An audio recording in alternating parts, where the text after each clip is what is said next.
All the request can be authorized అని అర్థం ఈ స్టార్ వల్ల. సరే బాగుంది. అసలు జేసన్ స్టార్టింగ్ ఏంటి అసలు? అసలు అది చెప్పండి. జేసన్ అసలు స్కెలిటన్ ఏంది? దాని స్ట్రక్చర్ ఏంది? ఎలా ఉంటుంది అసలు జేసన్ ఫార్మాట్? స్కెలిటన్ స్ట్రక్చర్ ఏంటి అంటే, జేసన్ ఫార్మాట్ అనేది మనం చూస్తే ఇది curly braces. Jason format start అవ్వాలంటే ఫస్ట్ రూలు, సింటాక్స్ రూల్ ఏంటంటే ఫస్టే ఇదిగో కర్లీ బ్రేస్ రాయాలి బాస్. నెక్స్ట్ లాస్ట్ ఏం రాస్తావు? ఇదే కర్లీ బ్రేసెస్ ఎండ్ చేయాలా. లాస్ట్ ఇది ఫస్ట్ అదైతే ఇది లాస్ట్, అంతే. ఇది లాస్ట్ ఇది లాస్ట్ అంటే ఏంది? Curly braces. ఇదేంది? Open place. ఇదేంది? క్లోజ్. ఓకే ఓకే, ఇదేమో ఓపెను. ఎస్ ఇదేమో క్లోజ్. అయిపోయింది ఇంతే. ఈ మధ్యలో మనం స్టోరీ అంతా రాస్తాం, స్క్రిప్ట్ అంతా రాస్తాం. బట్ వాడు అడుగుతాడు, what is the first step inside a JSON format? First step ఏంటి? నేను S3 బకెట్ అది ఇది అంటే, no no no no, first boss నువ్వు కర్లీ బ్రేసెస్ రాయాలి. లాస్ట్లో కర్లీ బ్రేసెస్తో ఎండ్ అవ్వాలి, అంతే. రూల్ అన్నమాట ఇది. సింటాక్స్ రూల్, అది రూల్స్ పెట్టుకుంది. ఓకే ఓకే బాగుంది. మరి కరెక్టే. What kind of version you are going to use? Just tell me. నువ్వు ఏ కైండ్ ఆఫ్ జేసన్ వర్షన్ నువ్వు ఉపయోగిస్తున్నావు అది చెప్పంటుంది మళ్ళీ వెంటనే. వెంటనే వెంటనే వర్షన్ చెప్పమంటది. అప్పుడు మళ్ళీ ఏం చేయాలా ఇక్కడ? వర్షన్. విఆర్ VERSION వర్షన్ రాసి, ఏ వర్షన్ అది? 2000 బాబు, 12వ వర్షను. 2012వ వర్షన్. ఎస్. అంటే డేట్తో సహా రాయాలా సార్? డేట్తో సహా రాయాలా. 10/17. అరే, అసలు రిలీజ్ చేసిన డేట్ మొత్తంతో రాసి, ఇక్కడ మీరు చూడండి, స్టార్టింగ్ ఎండింగ్. ఈ స్టేట్మెంట్ స్టార్టింగ్ అప్పుడు ఎండింగ్ అప్పుడు డబల్ కోట్స్ మాత్రం కంపల్సరీగా పెట్టాలా. మ్యాండేటరీ స్టెప్ అది, అంతే. మ్యాండేటరీ ఏదైనా ఉందంటే ఇదే. అంటే ప్రతి స్టేట్మెంట్లో నువ్వు రెండో స్టేట్మెంట్ వర్షన్ అని రాసావు కదా, వర్షన్ రాసేటప్పుడు వర్షన్ అని రాసి దాని ఎదురుగా వర్షన్ రాసావు కానీ, బట్ వర్షన్ స్టార్టింగ్ అప్పుడు ఎండింగ్ వర్షనే కాదు. నువ్వు జేసన్లో ఏ స్టేట్మెంట్ రాసినా it must start with double quotes and it must start end with double quotes. Starting and ending double కోట్స్లో ఉండాలా. సార్ కొంచెం టైప్ చేయండి మాకు కొంచెం. కొంతమంది వేరే వేరే పనులు ఉంటే మాత్రం అర్థం కాదు మిత్రమా.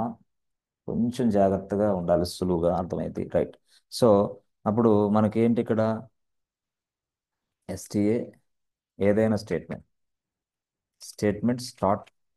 స్టార్ట్ విత్ అంటే double quotes, DOUBL double quotes. ఇది యాక్చువల్గా డబుల్ కోట్స్ అంటే ఏంది బాస్? ఇది double quotes and ends with double quotes, starts with double quotes and ends with. ఏం లేదు, మీరు అసలు స్క్రిప్టింగ్ గురించి భయపడాల్సిన అవసరం లేదు. మంచినీళ్ళు తాగినట్టు నేర్చుకుంటారు మీరు, అంతే. అర్థమైందా? ఆ విధంగా నేర్చుకుంటారు. రైట్.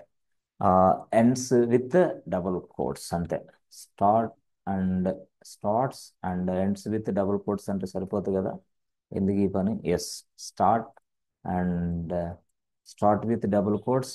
సరేలే, చాలా మందికి అర్థం కాదు కాబట్టి మనం ఇట్లా ఎండ్స్ విత్ డబుల్ కోట్స్ ఇట్లా రాద్దాం, బెస్ట్ అనమాట. సింపుల్గా ఉంటుంది.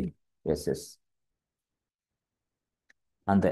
సింపుల్గా డబుల్ కోట్స్ అంటే ఇది మీకు తెలుసు కాబట్టి.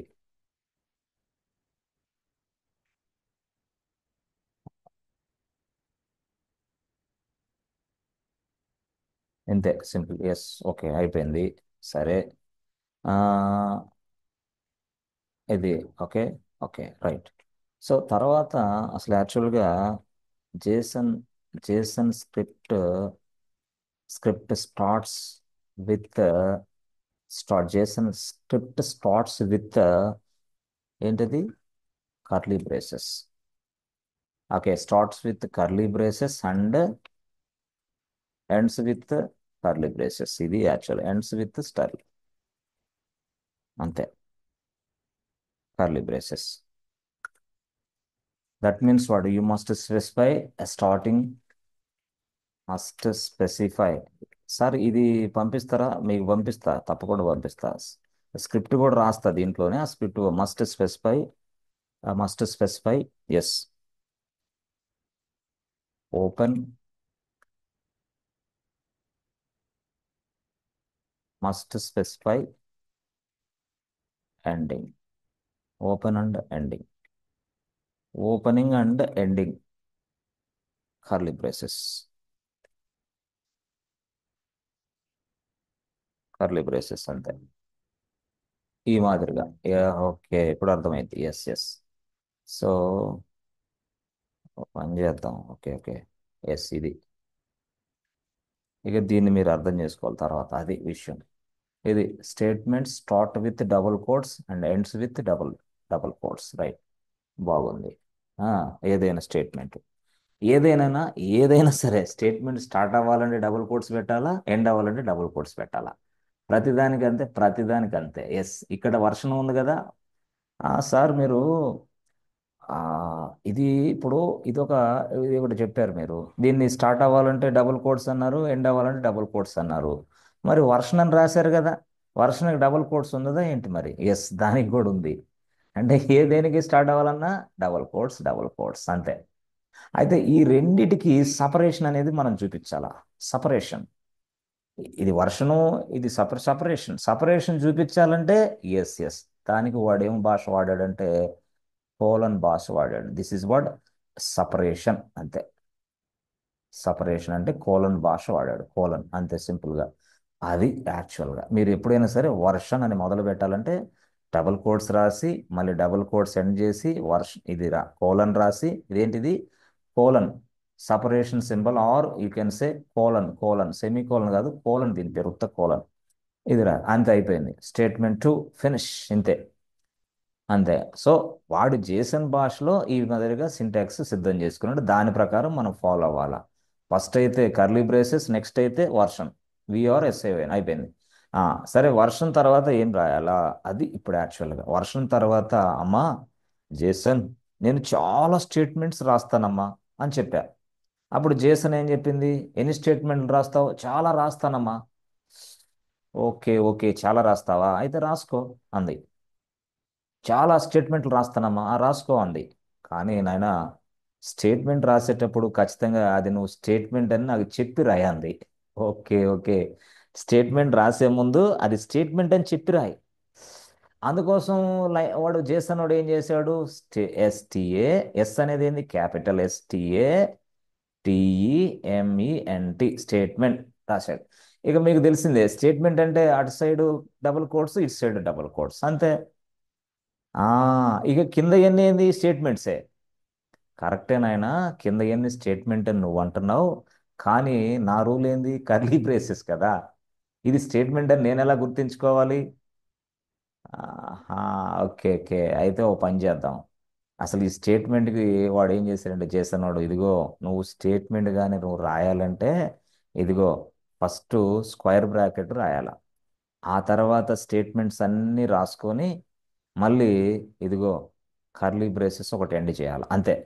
Sorry, curly brace, square bracket, square square square, ఇది స్క్వేర్ బ్రాకెట్, కర్లీ స్క్వేర్, ఇది కూడా స్క్వేరే. అంటే opening square bracket, closing square bracket, మధ్యలో స్టేట్మెంట్స్ అని చెప్పింది ఎవరు, చేసాం. స్టేట్మెంట్ అని రాసి స్క్వేర్ బ్రాకెట్ ఓపెన్ చేసి స్టేట్మెంట్స్ అన్నీ రాసిన తర్వాత స్క్వేర్ బ్రాకెట్ ఎండ్ చేయమని చెప్పింది, ఎండ్ ఎండ్. ఓకే ఓకే, ఇలా చెప్పింది, అవును, ఇలా ఈ మాదిరిగా చెప్పింది. అయితే అప్పుడు కూడా జేసన్ సాటిస్ఫై అవ్వాల. ఏ, ఇలా రాస్తే నేను సాటిస్ఫై అవనా చెప్పి, మరి ఎట్లమ్మా ఏంది? ఏం లేదు నాయనా, నువ్వు ఎప్పుడైనా సరే స్టేట్మెంట్ అనేది, ఇదిగో ఈ square, this is called a block అంటాం, బ్లాక్. ఏంది ఇది, బ్లాక్ అని పిలుస్తాం. ఎప్పుడైనా ఒక దాన్ని బ్లాక్ అని పిలుస్తున్నాం అంటే అర్థం ఏంది అంటే, ఇప్పుడు సపోజ్ మీరున్నారు, ఒక మంచి 100 కోట్లు పెట్టి ఒక విల్లా కట్టారు. ఆ విల్లాలో block number 1, block number 2, block number 3 ఎందుకు పెడతారు? ఈ బ్లాక్ నెంబర్ 1లో కొన్ని ఫ్లాట్స్ ఉన్నాయి, దీంట్లో అట్లాగే ఇక్కడ బ్లాక్ అంటే ఏంది అర్థం అంటే, ఈ లోపల కొన్ని స్టేట్మెంట్స్ ఉంటాయి, that is called block. That means వాడు బ్లాక్ ఆఫ్ స్టేట్మెంట్ అంటారు చాలా మంది. Block of statement, group of statements అంటే అదే. ఆ స్టేట్మెంట్స్ అనేది ఈ మధ్యలో ఉన్నాయని అర్థం. Yes yes. అయితే ఆ, జేసన్ ఏం చెప్పిందంటే కరెక్టే బాబు, బాగానే రాసావు, కానీ నా నాకు ఒక ధర్మం ఉంది, నాకు ఒక రూల్ ఉంది. ఏం రూల్ అది? నేను ఖచ్చితంగా కర్లీ బ్రేసెస్ అంటే నాకు ఇష్టం కదా. ఖచ్చితంగా నువ్వు స్క్వేర్ బ్రాకెట్ రాసినప్పుడు కూడా నేను ఒప్పుకోను, కర్లీ బ్రేసెస్ నువ్వు పెట్టాల్సిందే అని చెప్పింది. అరే అరే అరే, ఇదేంది ఇది? అంతే, తప్పకుండా నువ్వు కర్లీ బ్రేసెస్ రాయాలి. కర్లీ బ్రేసెస్ రాసి దాని లోపల మాత్రమే స్టేట్మెంట్లు రాయని చెప్పింది. అయ్యో, ఇది యాక్చువల్గా ఇది అయిపోయింది ఇక. ఇంతే, ఎట్లా రాయాలి మీరు? సో స్టేట్మెంట్ అని రాసి స్క్వేర్ బ్రాకెట్ ఓపెన్ చేసి ఆ స్క్వేర్ బ్రాకెట్ లోపల చూసారా, ఇదిగో కర్లీ బ్రేసెస్ ఓపెన్